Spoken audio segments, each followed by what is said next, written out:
சரி, நம்ம ஒன்றும் இல்லை. இப்போ சிக்கன் பிரியாணி தான் செய்வோம். சிக்கன் பிரியாணி எப்படி செய்யறது எனக்கும் தெரியாது. இனிமேல் தான் நானும் கற்றுக்க போகிறேன். நல்லா இருந்துச்சுன்னா சாப்பிடுவோம், இல்லை தூக்கி சரிடுவோம். சிவா வீடியோக்குள்ள வீடியோக்குள்ள போகிறதுக்கு முன்னாடி மாஸ்டர் சுனில் சேனலை எல்லாரும் சப்ஸ்கிரைப் பண்ணிடுங்க.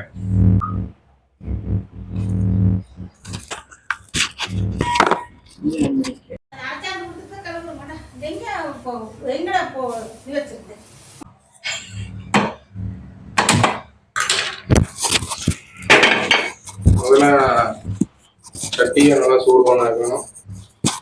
அப்படி சூடு பண்ண இப்படியெல்லாம் பண்ணக்கூடாது.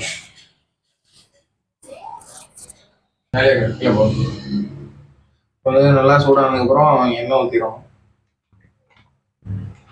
எண்ணெய் ஊற்றணும். கொதிக்க எண்ணெய் ஊற்றிக்கலாம். அதுக்கு எக்ஸ்ட்ரா இருக்கும். தலசை அவங்க கிடச்சுன்னு இப்போ எண்ணெய் கொதிக்கிறது போக போய்கிட்டு. ஓகே, இப்போ எண்ணெய் கொதிக்கவே மாட்டேங்குது. சுறா படத்தில் வர மாதிரி ஏதோ மேஜிக் இதை போடணும்னு நினைக்கிறேன். சரி, கொதிச்ச வரைக்கும் போதும். ஆனால் நீங்கள் நல்லா கொதிச்சு விட்டு கொடுக்கணும். இப்போ எண்ணெய் கொதிச்சதுக்கப்புறம் நீங்கள் என்ன ஃபஸ்ட்டு போடணும்னா வெங்காயத்தை மட்டும் போடணும். நல்லா நின்றுடும்.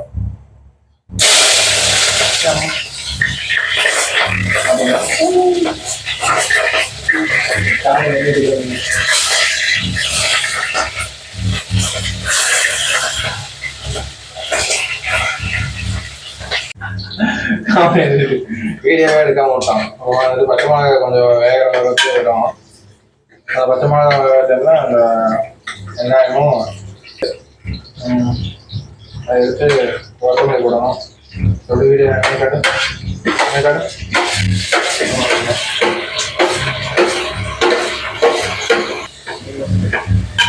கொத்தமல்லாம் நல்லா தோன்ற அளவுக்கு போட்டுருக்கேன்.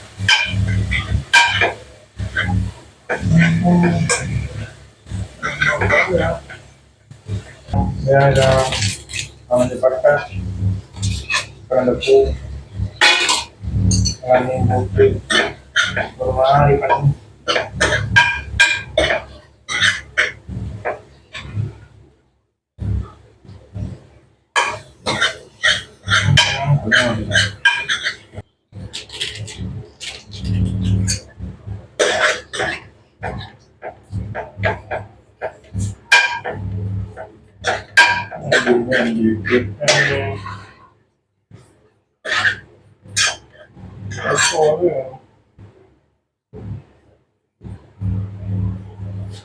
அரைச்சி வச்சுக்கோங்க. தனியாக இஞ்சி பூண்டு பேஸ்ட் தனியாக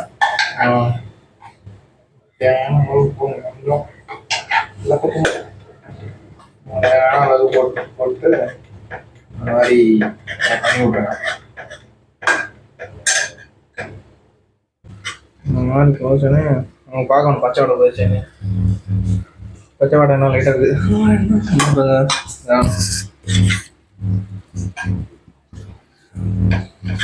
வீட்டில் யாராவது பசங்க தயவுசெய்து பிரியாணி செய்யலான்னு ட்ரை பண்ணாதீங்க. மைக்கை போட்டு அவ்வளோதான் போயிட்டேன். நான் ப்ரிப்பேர் சொல்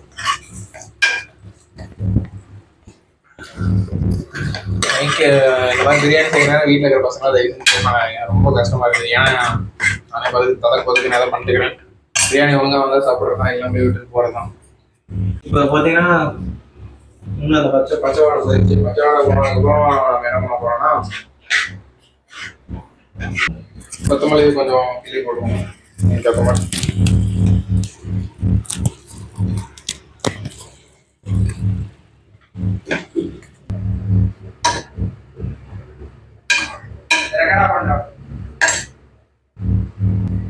என்னன்னா எனக்கு 2 தக்காளி பக்காத மாதிரி தோணுனதுனால இன்னொரு தக்காளி ஆட் பண்ணிடுறேன்.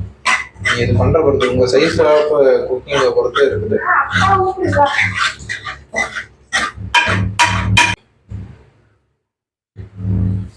மெயின் பார்ட்டே இப்போ நம்ம சிக்கன் பண்ணுறோம். இப்போ சிக்கனை கொஞ்சம் கொஞ்சமாக அவங்க கையில் இருக்கிறத எடுத்து அள்ளி போடணும். நம்ம இது வரைக்கும் தண்ணியாக ஊற்றல. Note this point. இது வரைக்கும் நான் தண்ணியே ஊற்றுறேன். இதுக்கப்புறமும் ஊற்ற போகல. எந்த இடத்துல ஊற்றோன்னு சொன்னேன். இந்த மாதிரி சிக்கனை கொஞ்சம் கொஞ்சமாக அள்ளி போட்டுக்கணும். அள்ளி போட்டுட்டு மிக்ஸ் பண்ணிட்டு ஆமாம் இது கொஞ்சம் மிக்ஸ் பண்ணுவோம். மிக்ஸ் பண்ணிட்டு அடுத்த முக்கியமான இது அடுத்து பிரியாணி மசாலா போடுவோம். பிரியாணி மசாலா கறி எவ்வளோ இருக்கும் அவ்வளோ போட்டுருக்கோம்.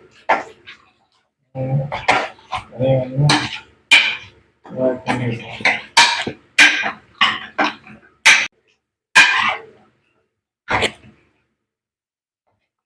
அடுத்து நம்ம என்ன போட போறோம்னா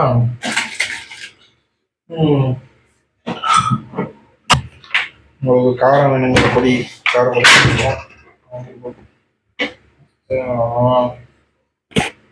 பொடி விளி போடுறேன் என் குடும்பம் இவ்வளோ போடுங்க. அடுத்து இதெல்லாம் பெஸ்டா ஏன்னா இந்த மாதிரி கொஞ்சம் கொஞ்சம் பாக்கெட்டா வாங்காம எங்க அம்மா மாதிரி அரைச்சி வச்சுருங்க.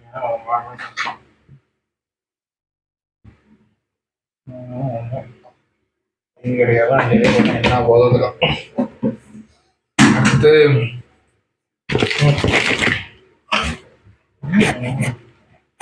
எல்லாத்தையும் நல்லா மிக்ஸ் பண்ணிடும். அவ்வளோ மிக்ஸ் பண்ணுறோம் அப்போதான் இது வரப்போம்.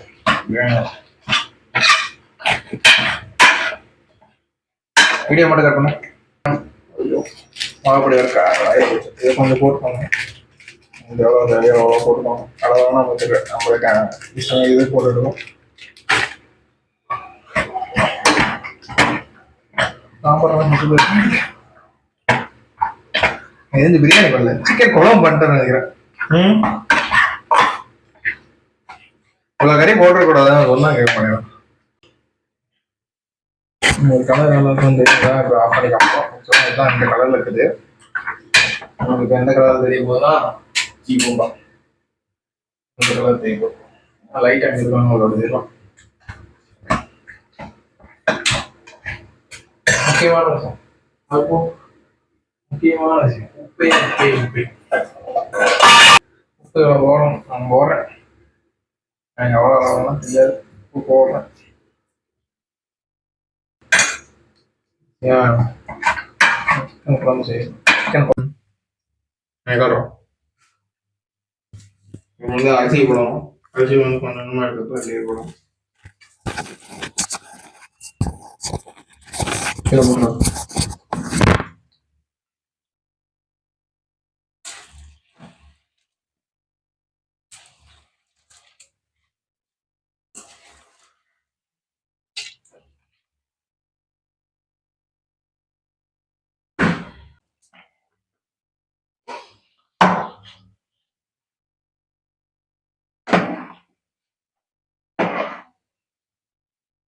இப்படி கிண்டிட்டு நீங்கள் கடைசியாக விசில் வச்சு ஆஃப் பண்ணிட்டீங்கன்னா பிரியாணி ரெடி. அவ்வளோதான். ஓகே, வந்து பிரியாணியோட செய்முறை பார்த்துருக்கோம். பிரியாணியோட செய்முறை வந்து ஃபர்ஸ்ட் பார்த்தீங்கன்னா எனக்கு தெரியலன்னா இதை பார்த்தா சொல்லுவாங்க. ஃபர்ஸ்ட்டுமே குக்கரை வந்து பற்ற வச்சு கொஞ்ச நேரம் ஆனதுக்கப்புறம் எண்ணெய் தூக்கி போடணும். எண்ணெய் தூக்கி போட்டதுக்கப்புறம் நீங்கள் என்ன பண்ண போறீங்கன்னா வெங்காயத்தை தூக்கி போடணும். வெங்காயத்துக்கு போடுறது வெங்காயம் கொஞ்சம் கோல்டன் கலர் வரைக்கும் வைக்கணும். கோல்டன் கலர் வந்ததுக்கப்புறமா நம்ம அரைச்சி வச்சிருந்த சோம்பு பட்டை லவங்கம் அதெல்லாம் வைக்கணும். அது போட்டதுக்கப்புறம் கொத்தமல்லி புதினா கொஞ்சம் தூக்கி அள்ளி விட்டு வணக்கி விடணும். அதை வணக்கி விட்டதுக்கப்புறம் அந்த பச்சை வாடை கொஞ்சம் போனதுக்கப்புறம் இஞ்சி பூண்டு பேஸ்ட் போடணும். இஞ்சி பூண்டு பேஸ்ட் போட்டு அது கொஞ்சம் வணக்கிதுக்கப்புறம் அதோட பச்சை வாடை போனதுக்கப்புறமா நெக்ஸ்ட் தயிர் லைட்டாக ஊற்றி நல்லா வணக்கணும். தயிர் லைட்டாக வணக்கினதுக்கப்புறமா தக்காளி போட்டு கொஞ்சம் வணக்கிட்டு தக்காளி கொஞ்சம் வெந்ததுக்கப்புறமா இதுக்கு எதுக்குமே தண்ணியே ஊற்றல. அதுக்கப்புறமா சிக்கனை தூக்கி உள்ள போட்டோம். சிக்கனை தூக்கி உள்ள போடுற வரைக்கும் நம்ம தண்ணி ஊற்றல. சிக்கனை தூக்கி உள்ள போட்டதுக்கப்புறமா மசாலா உங்களுக்கு தேவையான மசாலா நான் வந்து என்னென்ன மசாலா யூஸ் பண்ணிக்கிறேன்னா ஃபஸ்ட்டு மஞ்சள் யூஸ் பண்ணேன். அதுக்கடுத்து பிரியாணி மசாலா யூஸ் பண்ணேன். பிரியாணி மசாலாக்கு அப்புறம் காரப்பொடி யூஸ் பண்ணேன். அது போய் எங்கள் அம்மா அடிச்சிருந்த மிளகாத்தூள் அதெல்லாம் யூஸ் பண்ணேன். இதெல்லாம் உங்களுக்கு தேவையான அளவு போட்டு உப்பு போட்டு நல்லா ஃப்ரை பண்ணிட்டு கொஞ்ச நேரம் கழிச்சு உங்களுக்கு தேவையான அளவுக்கு தண்ணி ஊற்றிட்டு அப்புறம் தண்ணி கொதிச்சதுக்கப்புறமா அரிசி தூக்கி உள்ள போட்டு அரிசி தூக்கி உள்ள போட்டதுக்கப்புறமா குக்கர் தூக்கி வச்சு விசில் வர வச்சிட்டீங்கன்னா பிரியாணி ரெடி. இதை பார்க்காமே சொல்லிட்டேன்.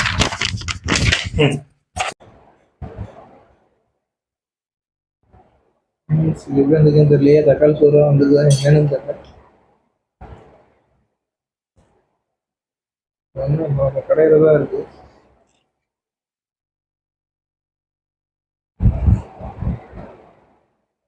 கடந்துட்டு கூப்பிடுறேன்.